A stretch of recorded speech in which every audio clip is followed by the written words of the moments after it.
Anyone who believes in indefinite growth on a physically finite planet is either mad or an economist. We don't want to focus politics on a notion that involves the rejection of principles around which a large majority of our fellow citizens organize their lives. We are not as endlessly manipulable and as predictable as you would think. I've been following the food chain, and this has been my work for a dozen years. I wrote Omnivore's Dilemma, which was my first book totally dedicated to food, and that really looked at agriculture and how we bring food out of the earth. It focused on farming to a large extent. And after I did that, and that's a book really about where your food comes from, which is something that in modern life we've lost track of. This story of where our food comes from, 75 years ago, you could not sell a book about that because everybody knew where their food comes from. They were directly involved with agriculture, or they knew somebody who was, and they'd been on farms. And so I've been very fortunate in that there's now this job description where you tell people what once everybody knew and get paid to do it. And then I leapt ahead because readers were asking me a lot of questions about health. So I started looking at the other end, the far other end of the food chain, which is to say what happens to our bodies when we ingest this stuff. What do we know about the links between diet and health, which is a very vexed subject. And I spent a lot of time exploring nutrition science, trying to come up with some answers. And that resulted in a book called In Defense of Food, and another one, a small book of food rules, as it's called, an eater's manual. But along the way, I kept getting these powerful hints that the middle link of the food chain, the one where the stuff coming off the farms is transformed into meals, was perhaps the most influential. And this was surprising to me because it seemed the one that was most obvious. You know, cooking, or food processing, as we call it when corporations do it. But I came to see that the kind of agriculture we have is very much a function of the kind of cooking we're doing.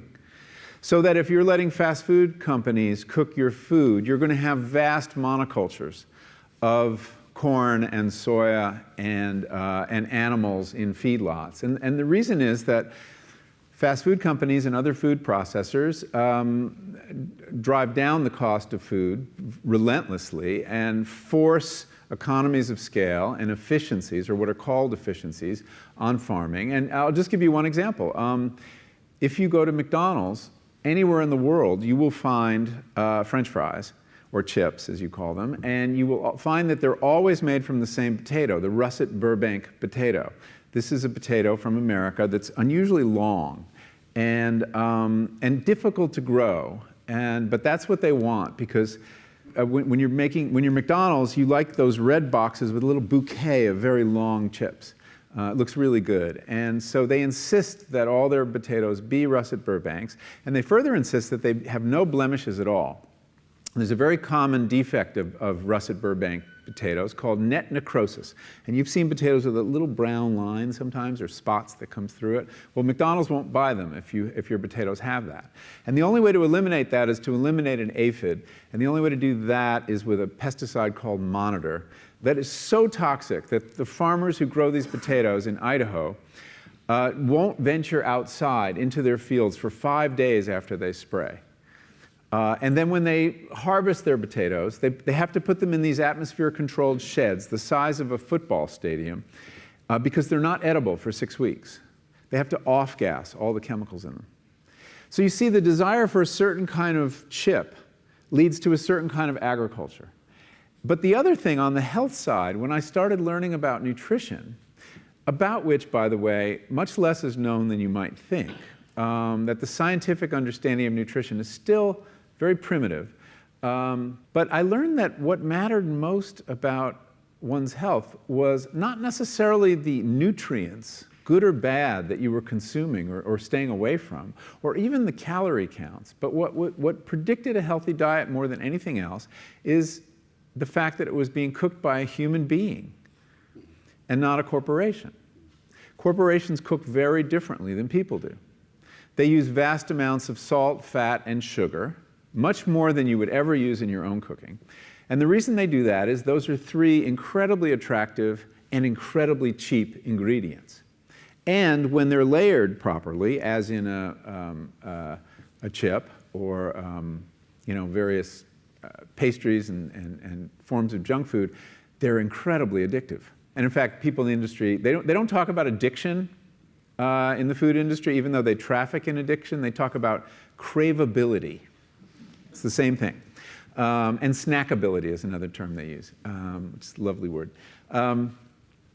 Anyway, so I came to see that cooking has a huge bearing on our health. And in fact, there's been a lot of research in America that shows that even poor women who cook have healthier diets than wealthy women who don't. So you see, the usual class bias in the quality of diet is overtaken by this fact, this key fact: who's cooking your food? I basically developed this appreciation for how important these transformations are in the middle of the food system. And the middle link of the food chain deserved a book of its own. And that's what got me started on this book. That and the fact that home cooking is in free fall. It's been declining since the mid-'60s as processed food has become more prominent and as fast food has really taken over our diets. And in America, I don't have the numbers for Great Britain, although I'm told they're quite similar. Rates of home cooking have fallen by half since the mid-'60s. In America today, we spend 27 minutes on cooking per average, and 4 minutes cleaning up. Now, that 4 minutes should tell you something. I mean, what kind of cleaning up can you do in 4 minutes? You can crumple a pizza box and scrape some plates, but you're probably not tackling a pot. What it suggests is even that definition of cooking may be rather diluted. And it is no coincidence, and in fact the link has been pretty well demonstrated, that as rates of home cooking decline, rates of obesity go up. And if you look around the world, the countries where home cooking is still healthy, that tradition, that practice, have lower rates of obesity. So I set out to write a book about cooking, but the way I'm describing it, you might think it's a policy book or an argument. And it actually isn't. There's an implicit argument in it, but it's really a story of my education, learning how to cook. And I decided that the best way to encourage people to cook was to remind them what a beautiful, miraculous work it is, practice it is, and that we have been, I would argue, almost brainwashed to think of cooking as drudgery, something we don't have time for, or something we don't have the skills for. We fetishize cooking in our society today. We all watch television shows about these heroic athletic chefs who can do these amazing feats while the clock is ticking down behind them. It looks terrifying. It looks like work best left to professionals. And restaurant cooking has kind of become what we think of as cooking. But of course, that's never been the case. Restaurant cooking is a very specialized activity.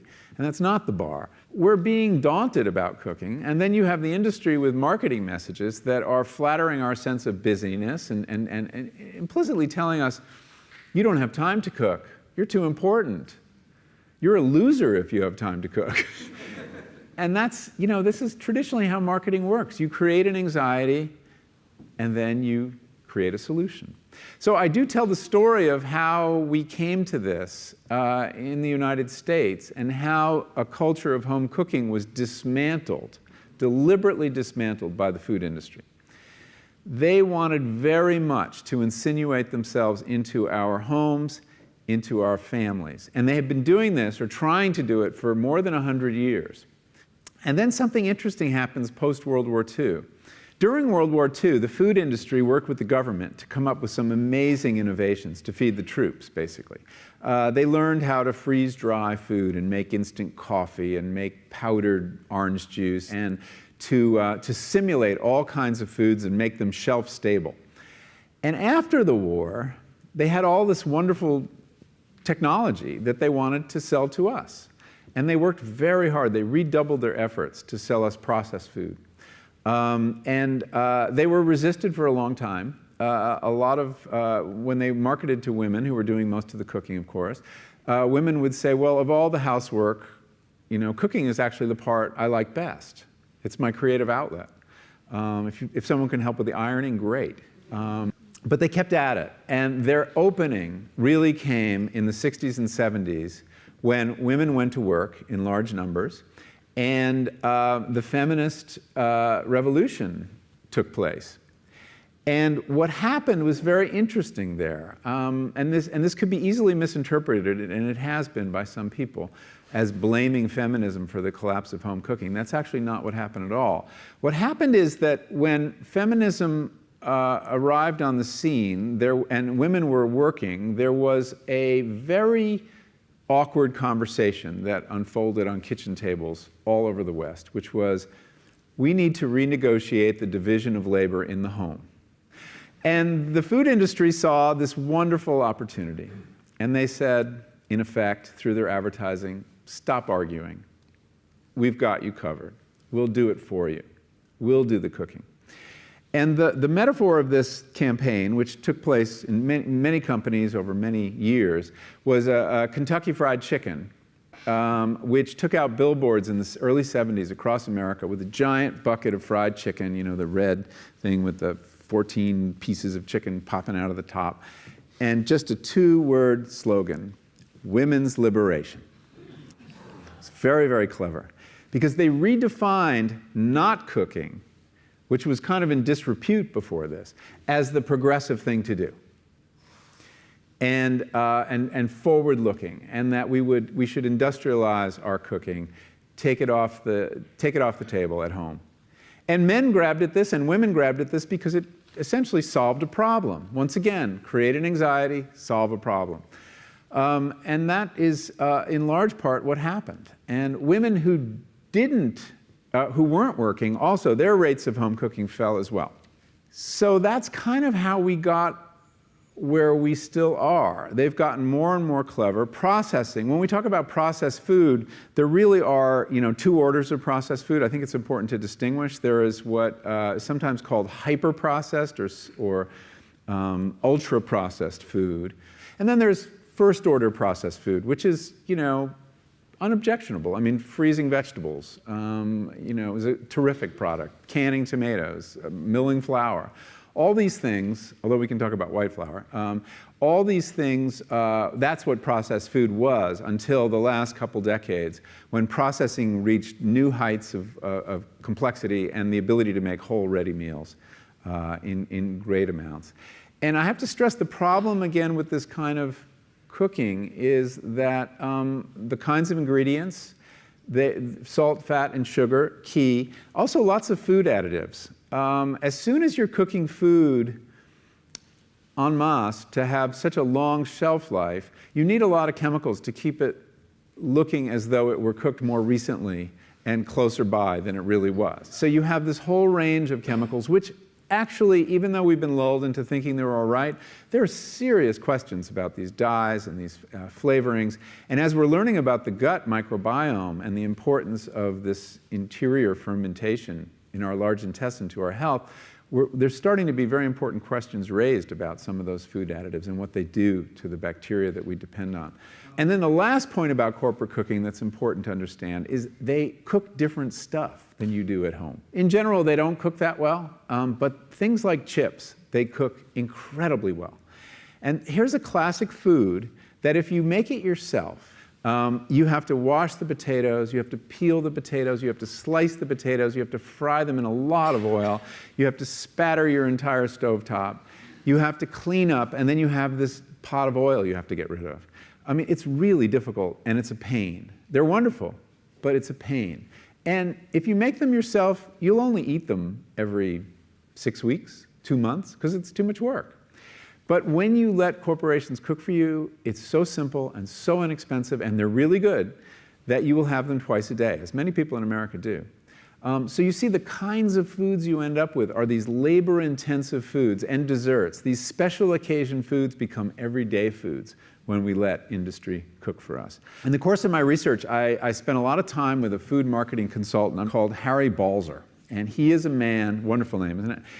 He's a man who has been studying our consumer habits for his whole career. He works for a market research firm in Chicago called NPD. They're kind of the Nielsen ratings of food. And he's, in effect, been, in his own way, working to dismantle the culture of home cooking, about which he sees no future at all. He thinks that cooking in another generation will be regarded as quaintly as quilt making is in ours. And he has a very, like most people who study marketing, has a pretty cynical view of human nature. He really thinks that we're just too cheap and too lazy, and if corporations can do this, we will let them do it. But he fully understands the cost of going down this path. And we talked a lot about, well, what about the obesity epidemic? And what about type 2 diabetes? And this is a man, I'm talking to a voice who's in the belly of the big food beast. And he said, you want to know the diet for America, the one diet that would work? And I'm like, yeah, I take out my pad and I start making notes. He says, eat anything you want, just cook it yourself. And there's a real wisdom in that. There really is. It can solve a multitude of problems. It causes some problems too. And we can talk about time and all the impediments to cooking, but it solves the big problem. What would be your view generally on government intervention? I know in sort of food standards and things like that, I know, say, for example, Mayor Bloomberg's effort in the US to ban large drinks. Do you think there's a happy medium there where something can be worked out, or do you think the food industry is always going to get around it? The role of the state, you mean? The role of the state, yeah. Well, it's funny, I've been asked that in the last day, because there's also this new proposal in Manchester, I guess, to force chip shops to close during school hours if they're near schools. And my reaction to all of these proposals is this. We have a public health crisis around food. It threatens to bankrupt us as a society. Rates of obesity, rates of type 2 diabetes, heart disease. In America, 75% of healthcare spending is on preventable chronic diseases, most of which are linked to diet. Okay? This is a big problem. The reason Mayor Bloomberg got so engaged on the question of soda was that when he took office, he looked at the books and he saw that the biggest budgetary crisis was in the public hospital system in New York. And he said, well, how can we get control of these costs? And someone said, well, for every new case of type 2 diabetes that's diagnosed in New York, it costs your government $425,000 over the life of that child. So if you can reduce type 2 diabetes, you can solve this problem. And he says, how do you do that? He said, well, the simplest way is reduce soda consumption. And he went about it, trying to tax soda, trying to regulate the portion size, and he got lambasted for it. But changing the portion size of soda, and the idea was you couldn't sell it in 32-ounce containers anymore. I know, 32-ounce containers. It had to be 16 ounces. But you could get a second or a third, all you wanted. But you just would have that, you'd pause for a second and think, am I really thirsty? Do I really want more? This is not radical social engineering. This is what the behavioral economics call a nudge, right? A little change in the environment that may produce big changes in behavior. The fact is, we recoil at social engineering by the government, but for some reason we accept it by industry. Social engineering is going on every time you walk into the supermarket. The fact that the sweetened cereals are at eye level and the plain unreconstructed oatmeal is down by your feet is social engineering. And we're not offended by that. Yet we're offended as soon as the mayor says, no, 16-ounce cups. So my take is we should be equally offended. If we're going to be offended by social engineering, let's look at how corporations are doing. But in the meantime, let's try these experiments and see if they help us solve this problem. My question for you is simply this. How far can you take the metaphor of food? You say that, it's a great way of learning about the world. How can we use that? What's the next stage on? Thank you. In 1 minute. Yeah, that's a book. One of the things that I got interested in when I was doing this was, as I alluded to, is fermentation and bacteria. And as I delved into our relationship to bacteria, which food brings you into, fermentation especially, it completely revolutionized my understanding of human identity. You're only 10% human. You're 90% microbes. You're a superorganism. The first person plural needs to be adopted by all of us. And it's not trivial because as scientists, there's a scientist I quote in the piece who says, we need to understand health as a collective property of the human-associated microbiota. So food can take us places we haven't gone yet, and an understanding of and talk about our implication in the world. This is telling you the environment is not just out there, it's passing through you and is part of you. And you have a wilderness here as well as one out there. So I don't think we're done in coming to terms with how food connects us to the world.